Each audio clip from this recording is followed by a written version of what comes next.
Hey guys, today I've got a great recipe for Swedish meatballs.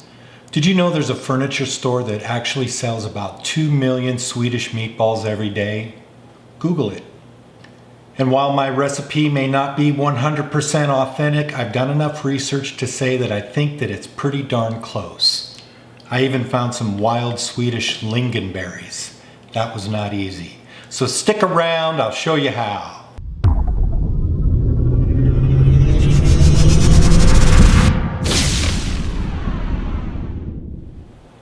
If you're new to the channel, please feel free to subscribe. Our goal is to provide great kitchen content, recipes, techniques, and tips. And if we were able to do that for you today, please leave a thumbs up on this video. I'm going to start with sauteing 1.5 cups of very finely minced onion.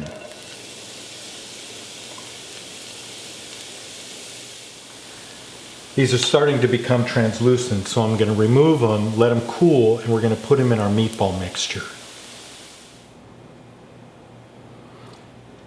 This is about 1.25 cups of breadcrumbs. I'm going to soak this in about 1 cup of milk. Now this is how the Swedes make their meatballs. I'm sure you could use panko breading or any other type of dried breadcrumb, but for the sake of keeping this as close as authentic as possible, I'm using the regular breadcrumbs. In the mixing bowl I have 1 pound of lean ground beef and 1 pound of 80-20 pork, 80% lean and 20% fat. I'm going to add the sauteed onions, the soaked breadcrumbs,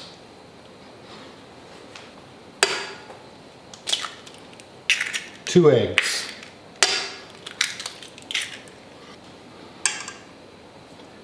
this is an 1/8 teaspoon of allspice, an 1/8 teaspoon of ground nutmeg, and an 1/8 teaspoon of white pepper.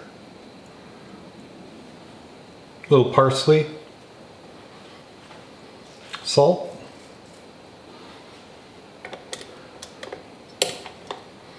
I'm going to use the paddle attachment on my mixer.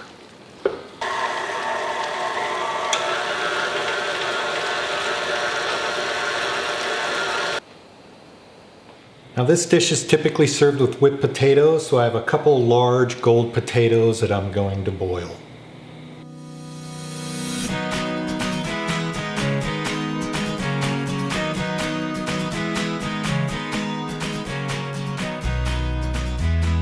Alright, so in case you're wondering how many meatballs 2 pounds of meat is going to make, it's about 37 meatballs.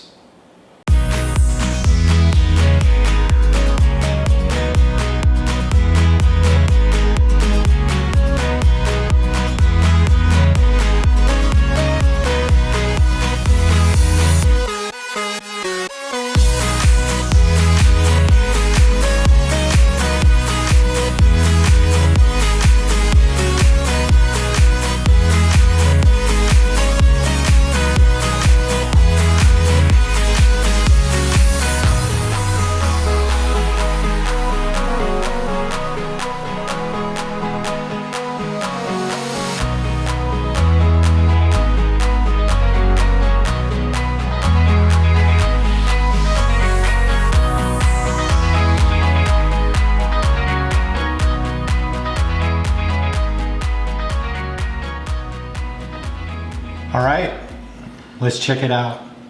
Let me say this. If you're going to use the soak your breadcrumbs in milk method, make sure you drain all that milk from those breadcrumbs before you put them in. Otherwise it'll be very loose and you'll have challenges when you start to put them in the pan and start to brown them. Alright, here we go.